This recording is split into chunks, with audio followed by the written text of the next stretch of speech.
Bon, je sais pas ce que ça va donner, hein. Mais j'y vais.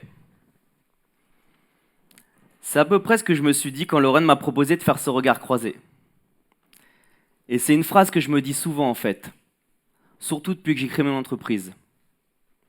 Après 7 ans passés chez Leroy Merlin, j'ai décidé de me mettre à mon compte en tant que graffeur.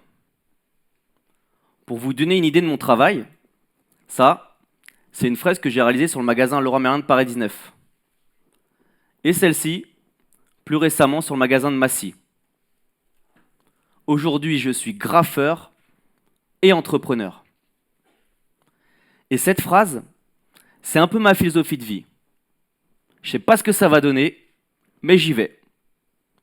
Comme une ode à l'action, une invitation à l'inconnu, voire un appel de l'imprévu. Et cette philosophie de vie, je la mets en pratique ici et maintenant. Parce qu'être ici devant vous, des managers qui avaient une expérience plus importante que la mienne, ça peut paraître inconfortable. Et ça l'est bien sûr. Mais je suis quand même ici parce que j'ai choisi d'accepter l'inconfort.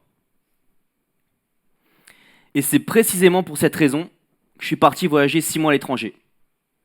J'avais envie d'autre chose, d'oser, me confronter, mieux connaître mes capacités, voire tester mes limites. Et puis j'avais envie de rencontrer de nouvelles personnes, de nouvelles cultures. Parce que c'est trop facile d'être entouré uniquement de gens comme nous. Mon voyage déclic, c'était à Bali en avril 2018. À l'époque, j'étais encore chez Leroy Merlin. Là-bas, j'ai rencontré des expats, des voyageurs, et je me suis dit, mais quelle chance ils ont de ne pas savoir de quoi demain sera fait.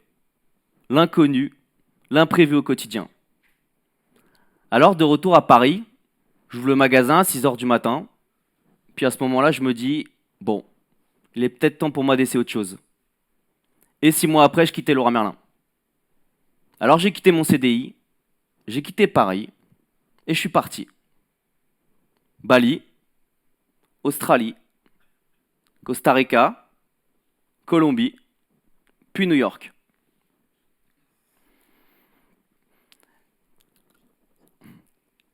J'ai quitté Leroy Merlin, et pourtant j'aimais mon boulot, et mes collègues.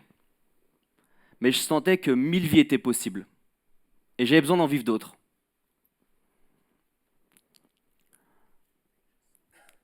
Pour ça, il a fallu sortir des sentiers battus. C'est vrai que c'est plus facile de rester dans la norme, de ne pas se poser de questions sur qui on est, ou ce qu'on veut vraiment. Finalement, c'est en me confrontant à la diversité que j'ai pu oser ma singularité. Puisque tout le monde est différent, il n'y a plus qu'à être soi-même. C'est dans la perte de repères que je me suis trouvé.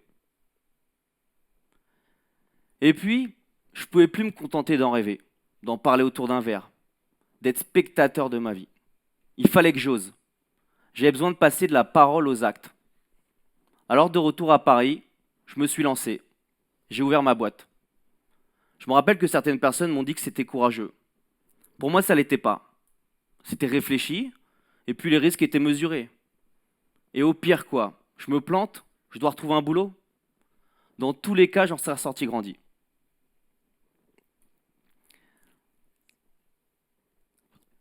Ouais. Pour moi, l'important, c'est qu'on peut se perdre dans le grand discours. Mais dans les actes, on est forcément gagnant. Et puis, je grave depuis que j'ai 16 ans. C'est pas une lubie. C'est quelque chose qui m'a appris il y a plus de la moitié de ma vie. Et je dis qu'il m'a appris parce que c'est comme ça que je le ressens. C'est quelque chose qui s'est emparé de moi et qui ne me lâche pas. Et cette passion, elle me pousse à faire des choses dont je ne me serais pas forcément cru capable. C'est comme la première fois où je suis parti peindre la nuit avec des copains.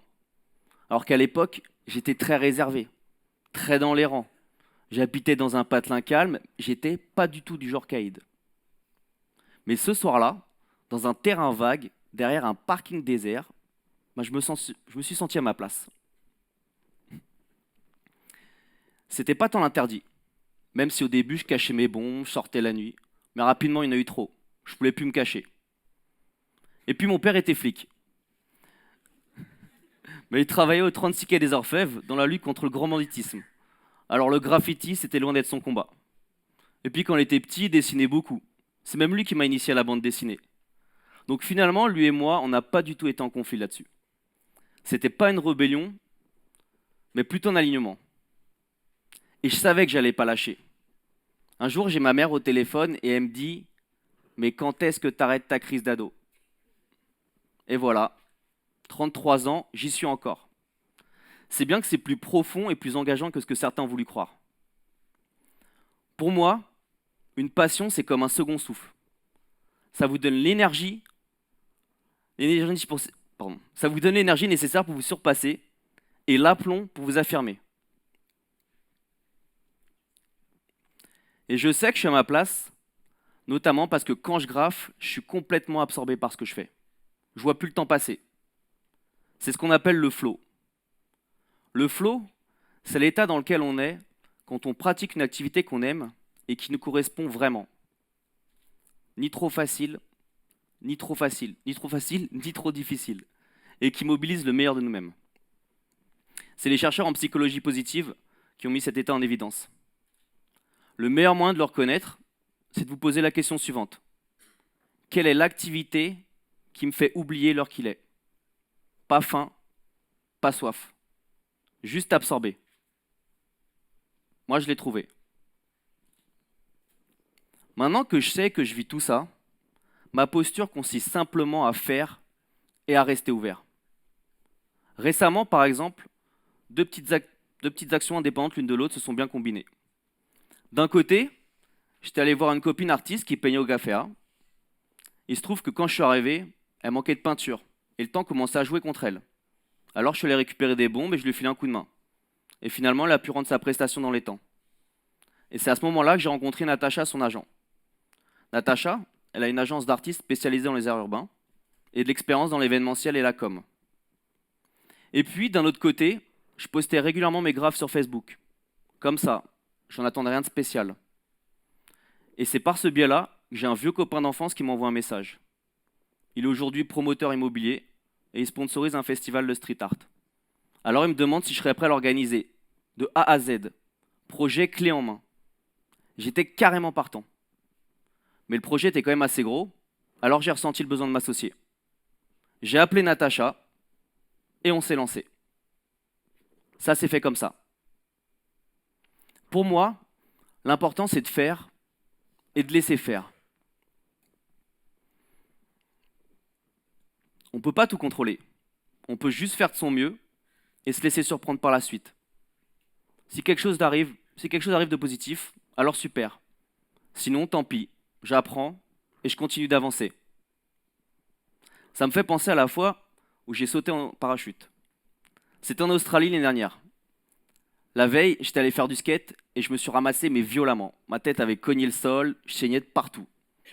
Alors je dis à mon ami qui m'hébergeait: bon, ça aurait été super, hein, mais là je vais pas sauter, hein. Je suis pas en état. J'avais encore une raison pour pas faire les choses. Et puis elle m'a poussé. Et je me suis dit qu'elle avait raison. Dans tous les cas, j'aurais pas plus mal dans les airs que sur terre, alors j'y vais. C'est vrai qu'une fois que je suis monté dans l'avion, c'était carrément flippant. Mais une fois que j'ai sauté, c'était incroyable. Ça sert à rien de se prendre la tête, de se projeter dans des peurs avant de se lancer. L'important, c'est d'être dans l'action. Parce qu'une fois que vous êtes dans l'action, les peurs disparaissent. En tout cas, pour moi, ça marche. Et depuis que je suis dans cette démarche-là, j'ai que des choses positives qui m'arrivent. Alors c'est vrai qu'en quittant Leroy Merlin, j'ai quitté des collègues, des amis, des conseils. Mais ça m'oblige à me tromper. Et aussi à aller vers les autres. Par exemple, en Colombie, je suis allé à la rencontre de Chota, le plus grand graffeur de la Comuna Trece, une favela de Medellín. Je suis allé le voir comme ça au culot et je lui ai demandé si je pouvais avoir un mur pour peindre. Alors il m'a d'abord envoyé avec les petits faire un tour du quartier pour trouver un mur. Mais j'ai fait mon difficile. Trop petit, pas assez visible. Alors, du coup, j'avais repéré aussi un mur en face de son atelier. Et je lui ai demandé si je pouvais peindre dessus. Il m'a d'abord invité chez lui, on a discuté, je lui ai montré des photos de ce que je faisais, et il m'a dit OK. Et ça, c'est le résultat. Pour moi, cette photo, c'est le symbole c'est le symbole de ce qu'on peut accomplir quand on ose suivre ses rêves. Quand on trouve son flow, sa passion, sa singularité, et qu'on sort des sentiers battus. Quand on se laisse guider par ce qui vibre en nous, qu'on se met en mouvement et qu'on reste ouvert à l'imprévu. Oser faire, faire et laisser faire. Merci.